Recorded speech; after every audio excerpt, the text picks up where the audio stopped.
తెలంగాణ ప్రజలందరికీ very good evening. ఇక్కడ మనం పెట్టిన టైటిల్ సీఎంకు షాక్ ఇచ్చిన సోనియా గాంధీ, దేహి అన్న దేకని అధిష్టానం, పేడ్ ఆర్టిస్ట్తో పిఆర్ జిమ్మిక్కులు. ఇది మనం రేవంత్ రెడ్డి గారి మీద ద్వేషంతోటో కోపంతోటో పెట్టిన టైటిల్ మాత్రం కాదు. ముమ్మాటికి అధిష్టానం రేవంత్ రెడ్డి గారిని చాలా దూరంగా పెట్టింది అనేది రాజకీయ వర్గాలలో జరుగుతున్న చర్చ.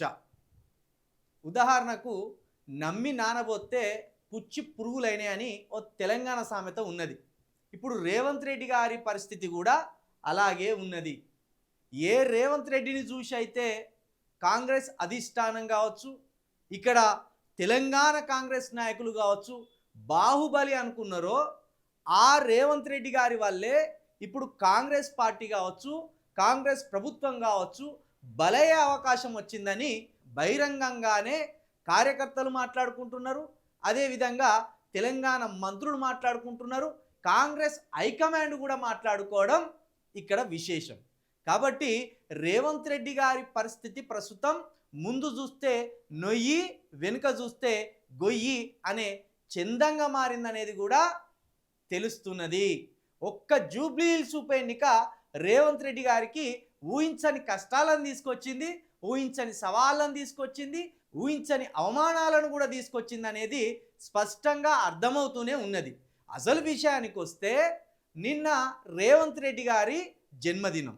నిన్న రేవంత్ రెడ్డి గారి జన్మదినం సందర్భంగా మనం కూడా ఆయనకు శుభాకాంక్షలు చెప్పినాం.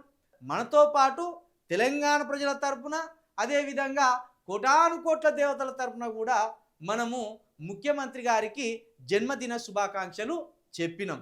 కానీ తెలంగాణ ముఖ్యమంత్రి గారికి కాంగ్రెస్ హైకమాండ్ పెద్దలు సోనియా గాంధీ గారు కావచ్చు, రాహుల్ గాంధీ గారు కావచ్చు కనీసం ఒక్క విశేష అంటే ఒక్క విశేష కూడా చెప్పలేదు. ఫోన్ ద్వారానో, లేదా ట్విట్టర్ ద్వారానో, లేదా ఫేస్బుక్ ద్వారానో, ఇంకా ఇతర మార్గాల ద్వారానో ముఖ్యమంత్రి కాబట్టి, పైగా కాంగ్రెస్ ముఖ్యమంత్రి కాబట్టి ఏదో విధంగా ఆయనకు శుభాకాంక్షలు తెలపవలసిన అవసరం ఉంటుంది. కానీ కాంగ్రెస్ హైకమాండ్ మాత్రం ఆయనను దేకనే దేకలేదు.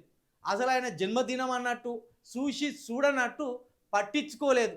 కాబట్టి రేవంత్ రెడ్డి గారికి ముప్పు జరగబోతుందనేది మాత్రం దీన్ని బట్టి తెలుస్తుంది.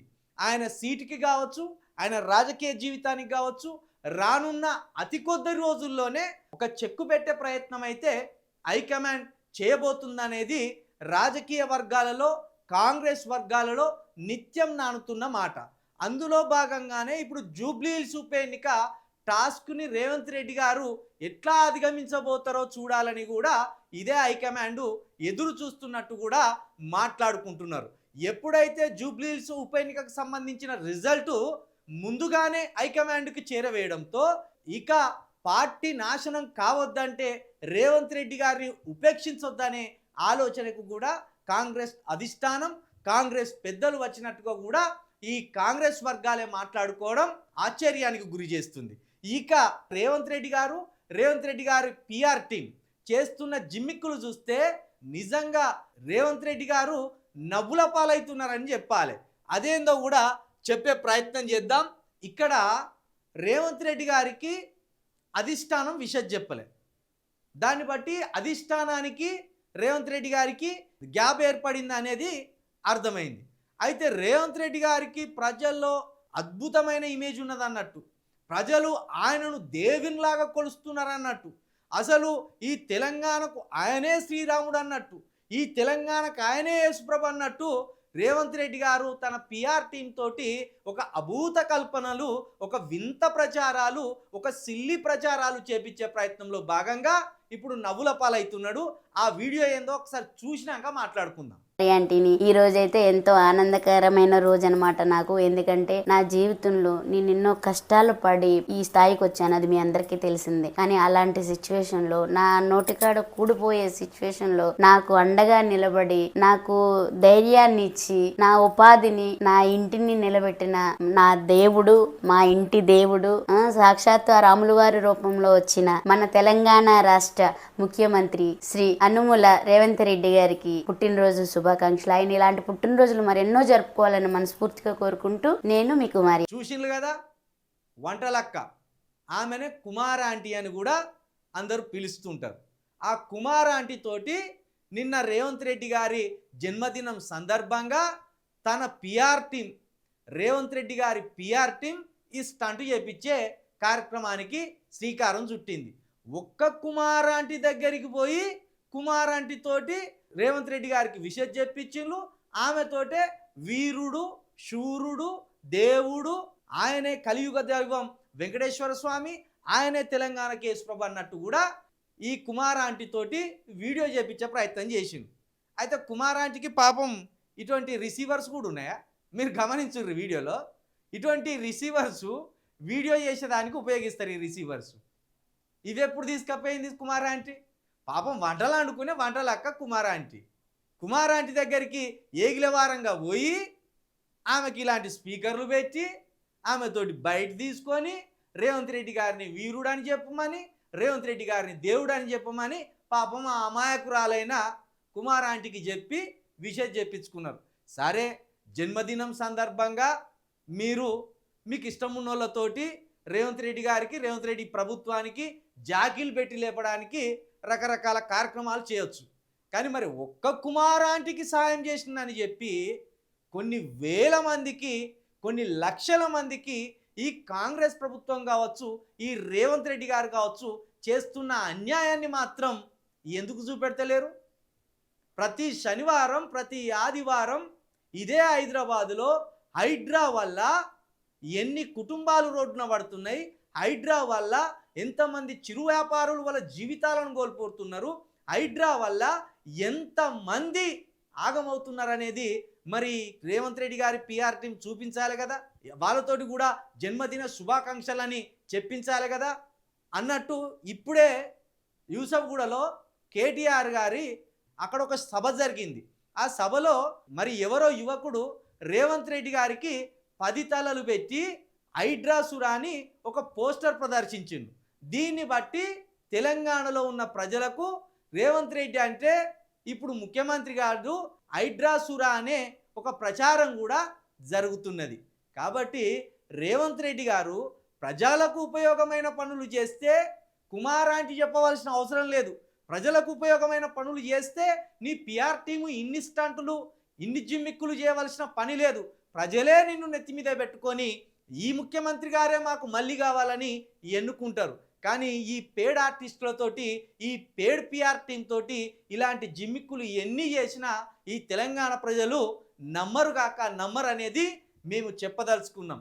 మరొక విషయం, మొన్నటికి మొన్న సుశీల్ కుమార్ షిండే అని ముంబైలో ఉంటాడు, కాంగ్రెస్ సీనియర్ నాయకుడు. ఆయన కూతురు వివాహానికి పోయి రేవంత్ రెడ్డి గారు ఇట్లనే నవ్వుల పాలైండు. ఏ విధంగా అంటే అక్కడ సల్మాన్ ఖాను బిగ్ బాస్కి హోస్టింగ్గా ఉన్నాడు. ఆ ప్రోగ్రాం దగ్గరికి రేవంత్ రెడ్డి గారు పోయి సల్మాన్ ఖాన్ కోసం ఏకంగా 5-6 గంటలు వెయిట్ చేసిండట. ఆయనతో ఒక ఫోటో దిగి ఆ ఫోటోను ప్రచారానికి పెట్టి దాని ద్వారా ముంబైలో కూడా రేవంత్ రెడ్డి అంటే సినీ స్టార్స్ పడిసస్తాన్లు, అక్కడ వ్యాపారవేత్తలు పడిసస్తాన్లు, ఈయన కీర్తి, ఈయన గౌరవం ఖండాంతరాలు దాటిపోయిందని నమ్మించే ప్రయత్నం చేయాలని చూసిండు. కానీ జరిగిన విషయం ఏంటంటే రేవంత్ రెడ్డి గారే సల్మాన్ ఖాన్ కోసం గంట తరబడి వెయిట్ చేసిండు. కానీ ఇక్కడ పిఆర్ టీం ఏం చేసింది తెలుసా? సల్మాన్ ఖానే రేవంత్ రెడ్డి కోసం గంటల తరబడి వెయిట్ చేసి ఆయనతో ఒక ఫోటో దిగినట్టుగా ఒక ప్రాపగండ సృష్టించే ప్రయత్నం చేసిండు. కానీ అసలు విషయం ఎప్పుడు తెలిసిందంటే ఈయన బిగ్ బాస్ సెట్కు పోయిండు రేవంత్ రెడ్డి గారు. ఆ బిగ్ బాస్ సెట్లో రేవంత్ రెడ్డి గారు, సల్మాన్ ఖాన్ ఇద్దరు నిలబడ్డ ఫోటోలు బయటకు వచ్చే వరకు ఇది రేవంత్ రెడ్డి గారికి అవమానకరంగా మారింది.